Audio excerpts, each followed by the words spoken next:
ယနေ့နာတော်ရစီယာမှာကတော့မြန်မာ Evangelical Press မှထုတ်လွှင့်သည့် Pastor John Piper ရေးသားထားတဲ့ Daily Devotion အစီအစဉ်ဖြစ်ပြီး MEP မှတာဝန်ယူတင်ဆက်ခြင်းဖြစ်ပါသည်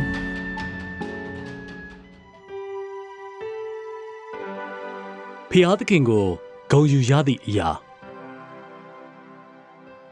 ထိုပြည်ကိုမောင်းမိပဲကောင်းကင်ပြည်သည်ဟူသောတာ၍မြတ်သောပြည်ကိုတောင်းတခြင်းရှိကြ၏ထို့ကြောင့်ဘုရားသခင်သည်သူတို့၏ဘုရားဟူ၍ခေါ်ဝေါ်ခြင်းကိုရှက်တော်မမူသူတို့နေစရာဘို့မြို့ကိုတည်ထောင်တော်မူပြီးဟေဘဲဩဝါဒစာခန်းကြီး7အပိုင်ငယ်16အာဗြဟံအိဇက်နှင့်ယာကုပ်တို့အားသူတို့၏ဘုရားသခင်ဟူ၍ခေါ်ဝေါ်ခြင်းကိုရှက်တော်မမူဟူ၍မိန့်တော်မူသည်နည်းတူကျွန်ုပ်အပေါ်၌လည်းဘုရားသခင်မိန့်တော်မူခြင်းကိုကျွန်ုပ်အလွန်တောင်းတမိသည်စွန့်စားရန်ရှိတော်လဲကျွန်ုပ်၏ဘုရားသခင်ဟူ၍ခေါ်ဝေါ်ခြင်းအပေါ်အမှန်တကယ်ဂုဏ်ယူနိုင်ပါလိမ့်မည်လားဟေဘဲဩဝါဒစာခန်းကြီး7အပိုင်ငယ်16၌ဤအံ့ဘွယ်ဖြစ်နိုင်ခြေကိုအကြောင်းရင်းများဖြင့်ရှေ့တစ်ခုနောက်တစ်ခုဝန်းရံလျက်ရှိသည်နောက်မှဖော်ပြထားသည့်အကြောင်းရင်းတစ်ခုကိုအဦးတင်ပြလိုသည်ဖျားဟူ၍ခေါ်ခြင်းကိုရှက်တော်မမူသူတို့နေစရာဖို့မြို့ကိုတည်ထောင်တော်မူပြီးပထမအကြောင်းပြချက်အနေဖြင့်ဘုရားသခင်သည်ထိုသူတို့၏ဘုရားဖြင့်ခေါ်ခံရခြင်းပေါ်ရှက်တော်မမူရခြင်းမှာကိုရောသည်ထိုသူတို့အတွက်တစုံတစ်ခုကိုပြင်ဆင်ခဲ့နေပြီးဖြစ်သောကြောင့်ပေကိုရောသည်ကောင်းကင်မြို့တော်သည်ဟူသောဘုရားသခင်တည်ထောင်ပြုစုတော်မူသောခိုင်ခန့်မြဲမြံသောမြို့ဟေဘဲဩဝါဒစာခန်းကြီး7အပိုင်ငယ်10ကိုထိုသူတို့အတွက်တည်ဆောက်ခဲ့ပြီးဖြစ်သည်ထို့ကြောင့်ထိုသူတို့သည်ခေါ်ဝေါ်ခြင်းကိုရှက်တော်မမူခြင်းအတွက်ပထမ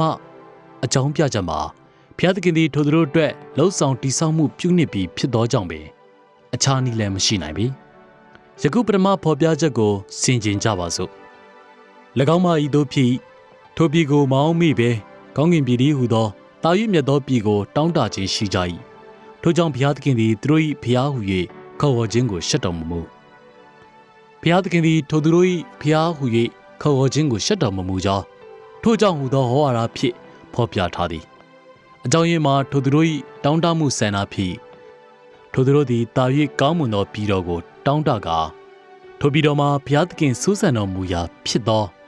ကောင်းကင်နိုင်ငံတော်ဖြစ်ပြီး၎င်းတို့ယခုနေထိုင်ရာလောကီနိုင်ငံတော်ထက်တာ၍ကောင်းမွန်သောပြည်တော်ဖြစ်ဤလောက၌ရရှိနိုင်သမျှသောအရာအလုံးထက်ဘုရားသခင်ကျင့်ဝတ်တော်မူရာဤကောင်းကင်မြို့တော်ကိုကျွန်တို့တောင်းတမျှော်လင့်သည့်အခါဘုရားသခင်သည်ကျွန်တို့၏ဘုရားသခင်ဟုခေါ်ခံရခြင်းကိုရှက်တော်မူမည်မဟုတ်ပေကိုတော်ပေးထားသည့်ဂရုတော်အားလုံးကိုကျွန်တို့အတွက်ဖြစ်စေခြင်းက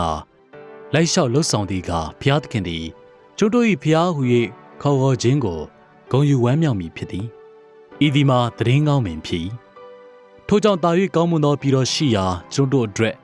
ဘုရားသခင်ပြင်ဆင်ပေးထားသည့်မြို့တော်ကိုမျှော်ကြည့်လျက်သင်နှလုံးသားအလုံးစုံဖြင့်တောင်းတလိုချင်မှုရှိစေပါဘုရားသခင်သည်သင်၏ဘုရားသခင်ဟူ၍ခေါ်ဝေါ်ခြင်းကိုရှက်တော်မူမည်မဟုတ်ပေ